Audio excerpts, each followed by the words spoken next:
Desde esta mañana, el Tribunal Constitucional comenzará a escuchar los argumentos de las partes involucradas en la polémica glosa de gratuidad. Entre los asistentes estará la diputada comunista Camila Vallejo, el vicepresidente del CRUCH, Aldo Valle, y el vocero de la CONES, Ricardo Paredes, entre otros representantes de la Fundación Jaime Guzmán, por ejemplo, que también van a alegar a favor, por supuesto, de este requerimiento.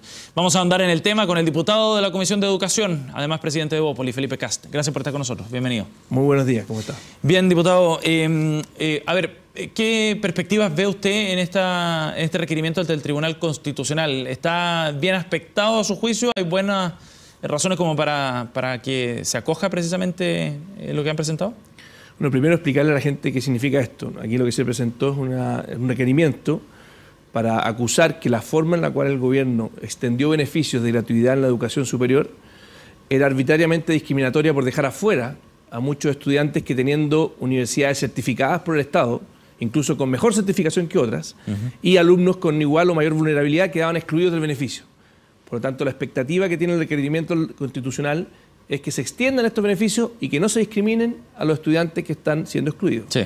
Ahora, la verdad es que se ve bien por dos motivos, porque aquí hay dos vulneraciones a la Constitución. La primera es esta discriminación arbitraria, que en el fondo, como le decía hace un rato, uno puede discriminar siempre y cuando no sea arbitrario, cuando tenga parámetros objetivos. Y no es arbitrario, no es objetivo en la medida que ya se conoce de antemano cuáles son los criterios para definir a uno a otro. Porque yo no puedo, por ejemplo, decir que las personas que me caen bien van a recibir un beneficio y las personas que me caen mal no van a recibir un beneficio, por mucho que yo haga un listado de todos los chilenos. ¿Y cómo se diferencia?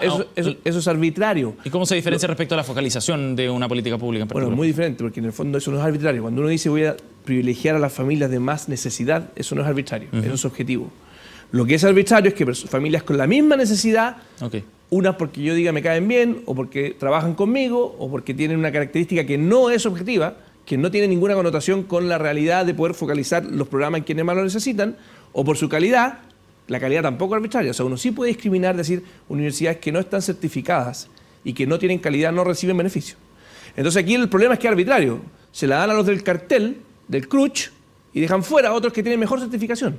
Eso es lo arbitrario. Y el segundo elemento es que por glosa tú no puedes hacer reformas estructurales. Entonces, de hecho, hay muchas personas que piensan que por el segundo requerimiento es posible que el gobierno finalmente tenga que ceder y extender los beneficios a otras universidades. Porque debería ser por ley y no por glosa. Efectivamente, la ley de presupuesto es para asignar presupuesto, no es para crear nuevas estructuras completas, ocupando una letra chica, porque al final eso signica bypasearse el Congreso. Este problema se solucionaría por el lado de la discriminación, al menos, diputado, por el tema de la acreditación por determinados años. Se lo pregunto porque si es que se dejara fuera, por ejemplo, a estas tres universidades del CRUCH que no cumplen con los 4 años de acreditación, ¿se soluciona el problema? ¿Deja de ser discriminatorio entonces? Lo importante es que no haya una connotación discriminatoria contra universidades, estudiantes. Aquí estamos hablando de todos los estudiantes del INACAP que quedan fuera. Fuera. Los estudiantes de una universidad como la San Sebastián quedan fuera, a pesar de que pueden tener mejor acreditación que otras. Entonces, esto es muy discriminatorio para familias que ya han apostado y que la sociedad chilena les dijo en su minuto: vaya a esa universidad, vaya a ese instituto profesional, va a contar con apoyo nuestro. Y de repente le quita el mantel. Entonces, lo que se solucionaría aquí es tener dos variables: acreditación solamente y vulnerabilidad de la familia, para poder focalizar los recursos. Con eso nosotros entendemos que ya no hay discriminación. Es que se lo pregunto porque de alguna manera lo que pueda zanjarse hoy día o la forma en la que se zanje este asunto puede resolver también o dar algunos fundamentos y ver cómo viene la mano con el proyecto de ley que luego va a ser ya aquella estructura nueva, como decía usted, que no se puede hacer por presupuesto. El proyecto que se va a discutir en el fondo el próximo año para la educación superior gratuita. Nosotros, insisto, a mí me alegra mucho que tengamos una reforma en la educación y que esa reforma ojalá sea muy dura con las universidades de mala calidad, cosa que tengamos efectivamente financiamiento para las universidades de buena calidad. Y esa forma, que si es que el tribunal dice, mira, aquí no se puede simplemente al antojo tener un sesgo a favor de una u otra, debiera ser la que finalmente se imponga, como usted dice, en el proyecto de ley definitivo que se supone va a entrar en enero. A mí me habría encantado que tuviéramos primero el proyecto de ley definitivo, cosa que hoy día supiéramos que efectivamente las reglas del juego son estas, y después, a continuación o en continuo, la gratuidad para todas ellas.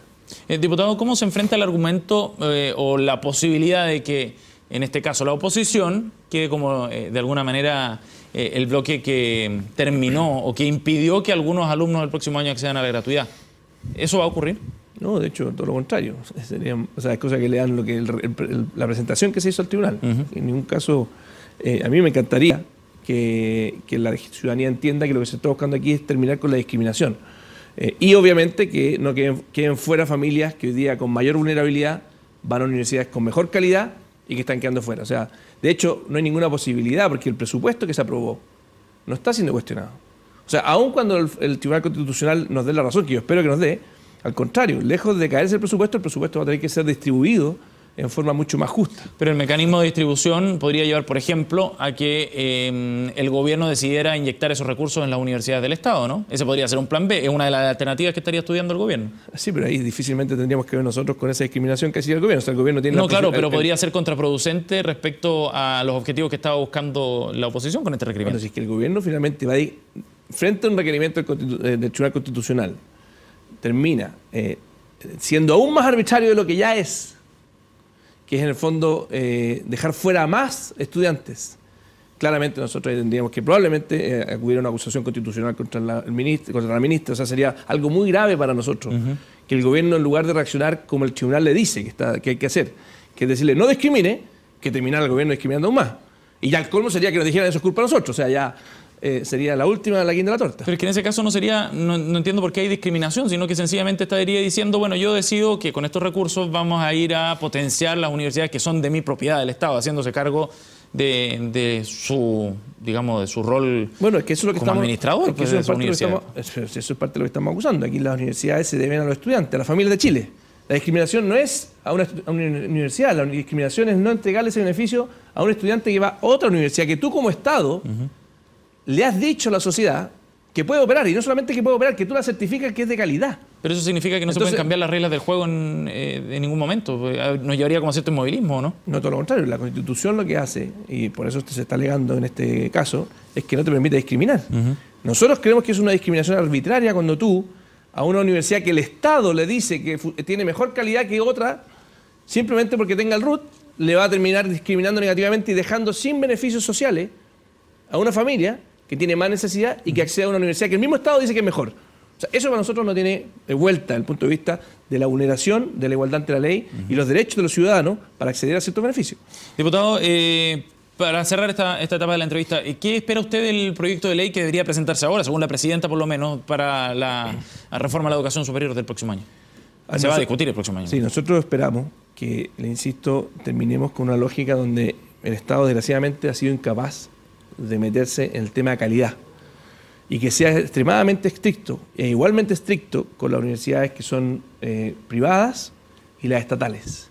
Y no que caigamos en una lógica de permitir universidades estatales mediocres y de alguna manera ir en contra de cualquier otra universidad. Ojalá ley pareja para todos, que seamos muy estrictos porque efectivamente hoy día se juega con la buena fe de los estudiantes. ¿Qué significa eso? Que un estudiante se esfuerza, trabaja en una universidad y finalmente se da cuenta que en realidad era mucho marketing y a veces poca calidad. Entonces, ojalá que tengamos mucha exigencia, que tengamos mucha cobertura, pero que se premie a las universidades de calidad. Eso hoy día, desgraciadamente, no ha funcionado bien. No tenemos ni siquiera una superintendencia de educación superior que nos permitiría garantizarle que esa educación superior que reciben es de calidad.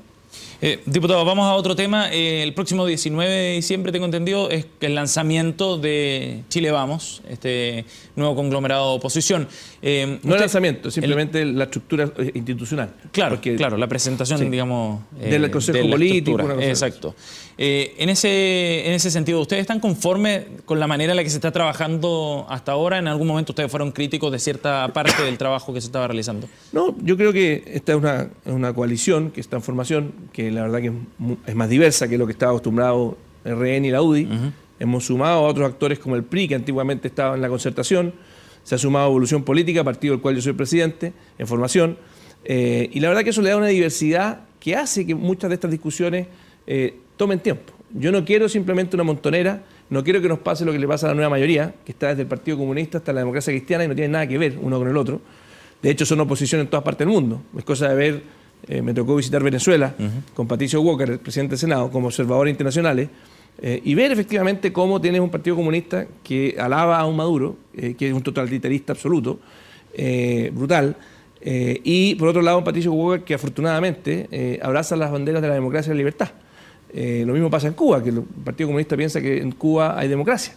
Entonces, yo honestamente pienso que el Chile Vamos que se está conformando no sea una montonera, que valore mucho la diversidad, donde hay grupos más liberales como Evolución Política, hay grupos más conservadores como Renovación Nacional y la UDI, hay grupos más socialcristianos como el PRI, y que ojalá muchos desencantados de la concertación, que sienten que la nueva mayoría giró hacia la izquierda y dejó el centro completamente huérfano, vean en Chile Vamos el día de mañana una plataforma política similar a lo que ocurre en Argentina con Cambiemos y similar a lo que ocurrió con la MUD, con la Mesa de la Unidad en Venezuela, donde hay una diversidad con un proyecto político común, con un programa común, y que buena parte va a significar, obviamente, mejorar las reformas que, desgraciadamente, este gobierno está llevando a cabo y que son muy malas para Chile. Diputado, entiendo la convocatoria, pero las encuestas no demuestran todavía que la oposición haya sido capaz de capitalizar el descontento que hay con el gobierno de la nueva mayoría. Por supuesto que no, porque la oposición todavía no se ha articulado. ¿Y no ha sido muy lento? No, esto no puede ser rápido, esto no es marketing. Estos son procesos políticos. Piensa tú que tenemos la elección presidencial de aquí a 2 años más. La nueva mayoría se conformó el año de la elección. O sea, la nueva mayoría como nueva mayoría fue el año de la elección de la presidenta. O sea, pensar que estas cosas son simplemente agruparse, amontonarse y sacar un logo no es entender lo que estamos construyendo. Es lo que piensa hacer esta gente dentro de la propia oposición. Por lo mismo estoy en completo desacuerdo. O sea, significaría para nosotros como Evolución Política, que queremos oxigenar la política, que queremos cambiar la forma de hacer política, nosotros no estamos dispuestos para un blanqueo de imagen simplemente con marketing. Estos son procesos que tienen que tomar tiempo, que tienen que emerger liderazgo. Vamos a tener primarias abiertas en las municipales, que son el próximo año, y vamos a tener primarias también en las presidenciales. Evolución Política quiere competir en todos estos frentes con sus candidatos, estamos hoy día conformándonos y nos ha ido muy bien, y la verdad es que yo les pido que, y de hecho, si ustedes miran la última encuesta que salió, la última, que es la primera vez que se mide el Chile Vamos, estamos 15 puntos arriba de la nueva mayoría.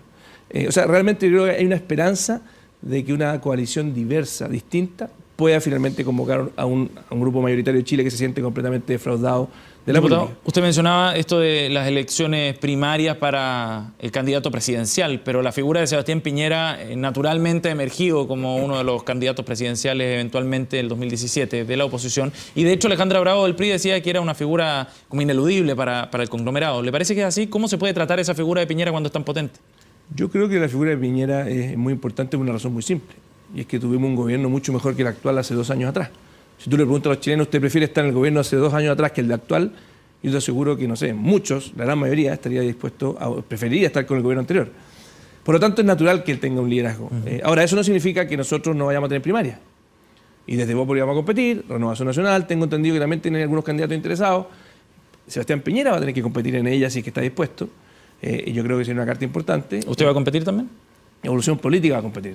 Evolución Política en su minuto tendrá que decidir si soy yo, si es que es otro, pero hemos decidido que vamos a competir en esa primaria. Y creo que es importante. Creo que es sano que ejerzamos la democracia con distintas ideas y que no desaprovechemos la oportunidad de las primarias presidenciales como una oportunidad de discutir ideas. Porque desgraciadamente a veces, te insisto, esta ansiedad de hacer todo rápido, con poco proyecto político, hace que al final el proyecto político termine siendo más reducido. Y de las cosas que yo creo que sí nos equivocamos en el pasado, es de no darle densidad a lo que fue. No sé si te acuerdas tú, la coalición por el cambio, donde estaba Chausson, donde estaba Flores, y donde al final distintas visiones se apagaron. O sea, se ganó el gobierno y fue una coalición electoral que murió a poco andar. Nosotros no queremos volver a repetir ese error. Diputado Kast, gracias por haber venido, muy amable. Muchas gracias por la invitación.